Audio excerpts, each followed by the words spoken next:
7 new lawsuits have been filed accusing Diddy of horrific things, including one by a 13-year-old.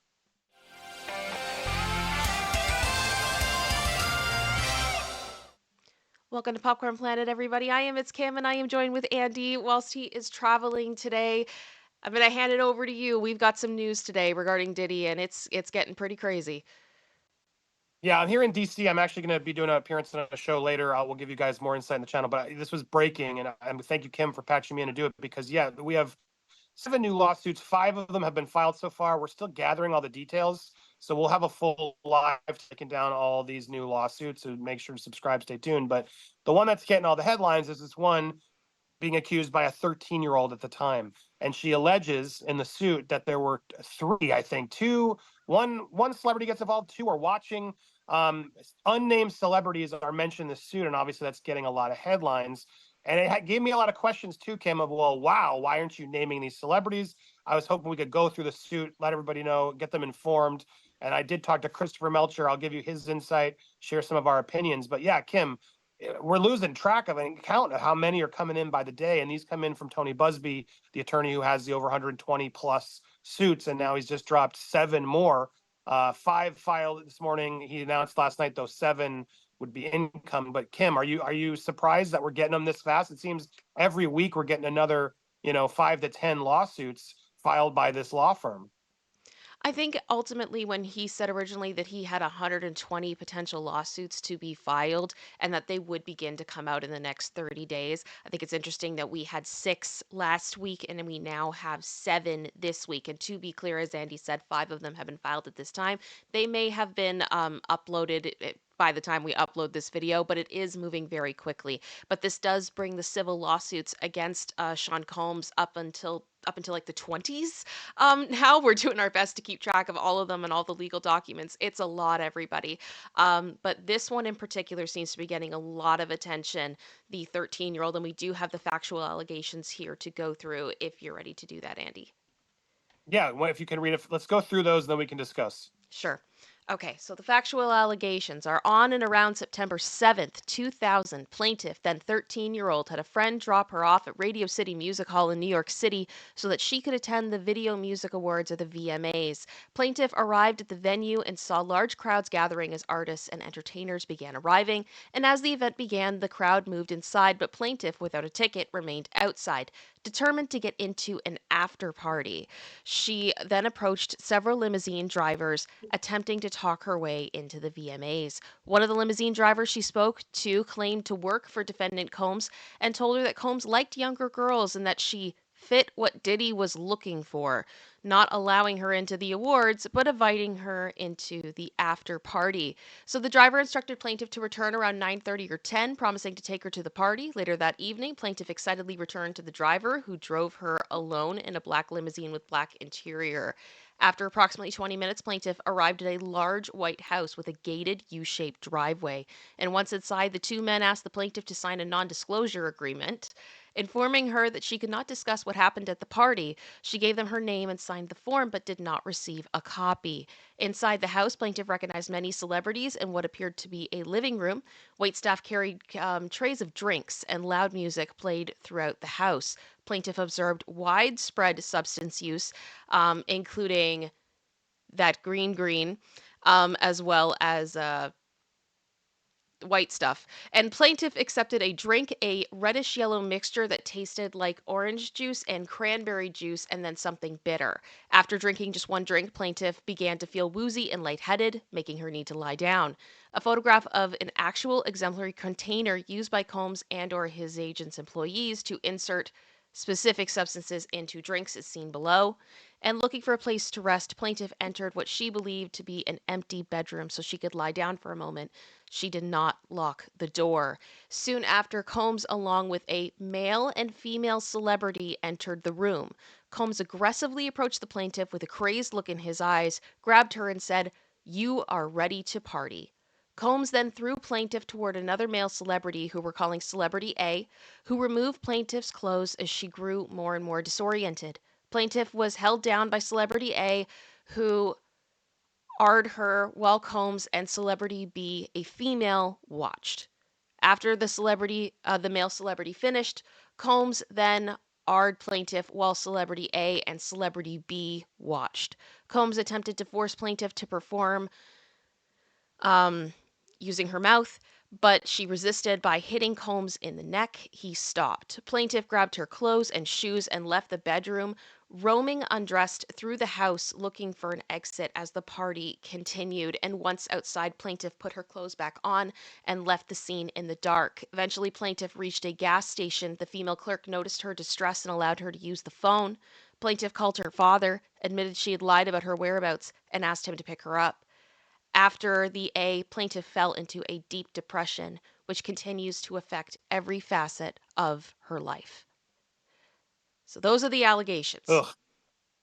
Yeah, look, it's a lot. It's intense, and again, like I say in all these, if it's real, it's horrific. I mean, given everything that we're reading from these allegations, it's easy to sort of just assume it based on sort of the video and things we've heard of Diddy. But again, guys, we always have to be objective and look at these fairly. He has the chance to defend himself. Uh, Look, I will say there's a few red flags on this one for me. The first one being, how do you have a 13-year-old sign an NDA? I know it could just be standard; they have everyone sign, but if they know her age or they suspect her age, why would they want proof that she was there? So that's a part of the story that is I can't turn off my analytical brain, Kim, when I'm thinking about these cases. So that's one thing where I'm like, how does it make sense? The other thing is the fact that why aren't you naming the celebrity? I think that's going to be a big question for many. And I asked Christopher Melcher about that, just from a legal perspective. Like, is that a smart move? Does that make it more believable, less believable? His reaction was more just, look, it's a clear shakedown of these celebrities. This case is this case is what, 24 or 5 years old. It's a long allegation, and more likely, I think what Tony Busby, the lawyer, realizes is we can get money from this celebrity and get something. If it really happened, you want the victim to get something, whatever, because this is not a criminal case, it's a civil case, and that's what it's ultimately about, is just winning money.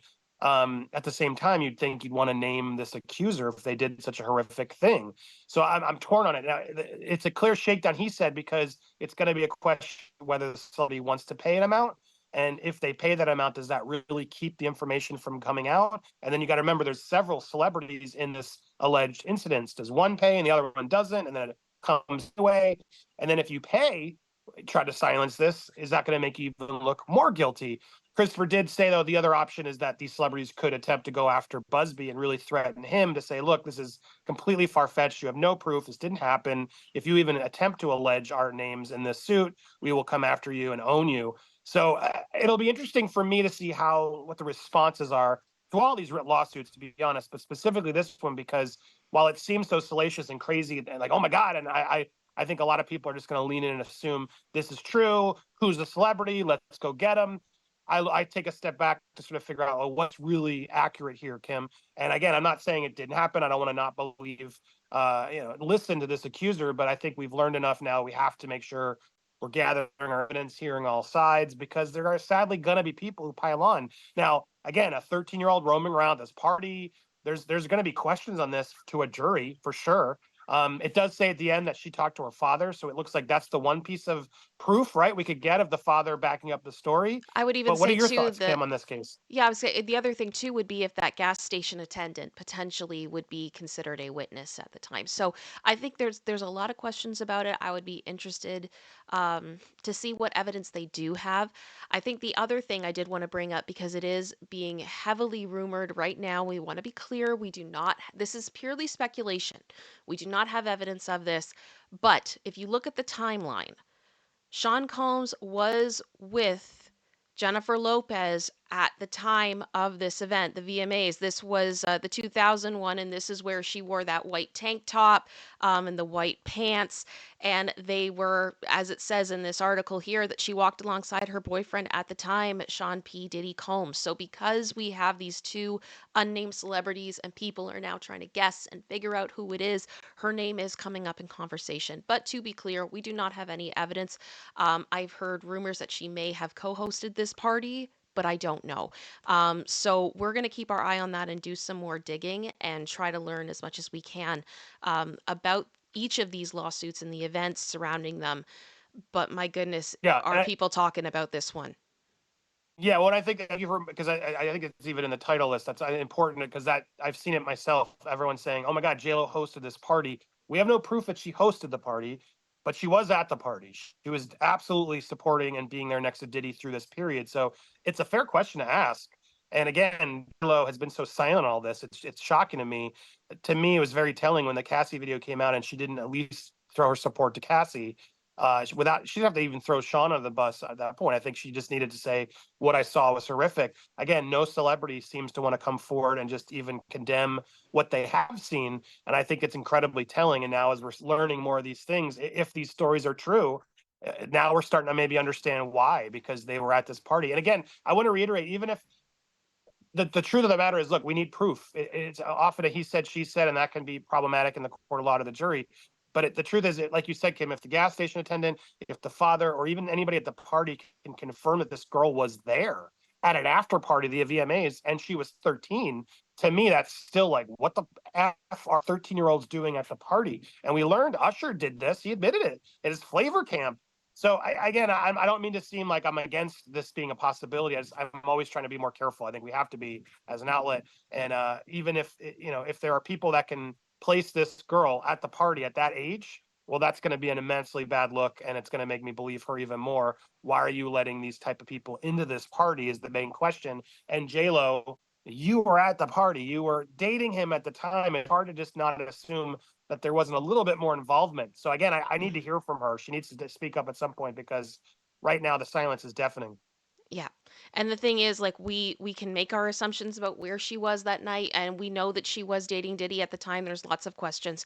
But again, that's part of why we're going to do some more digging. We're going to go through each of these lawsuits tomorrow in our live, after we've had the time to be able to look at timelines and dates and other stuff that could be going And I on. can say I'll be live today in DC. Pop Culture Crisis was nice enough to send me down. I'll be there live, I think around 3 p.m. Eastern. But we'll put a community post up and I'll share it on the socials. So hopefully you guys can join me. We will be talking about Diddy and other things. So nice of them to fly me down here, and excited to be on another show to talk about this, spread the word. So I'll see you guys there. And Kim, thank you much. We have other content coming. And yes, Kim will be live. I'm going to make sure I try to patch in as well. And we will break down the other lawsuits. So stay tuned, hit the subscribe, and subscribe to my girl, Kim, at It's Kim. Support her, guys and girls, please. She's doing incredible work. Appreciate you, Kim. Thank you. All right, we'll see you guys in the next one. Thanks so much for watching.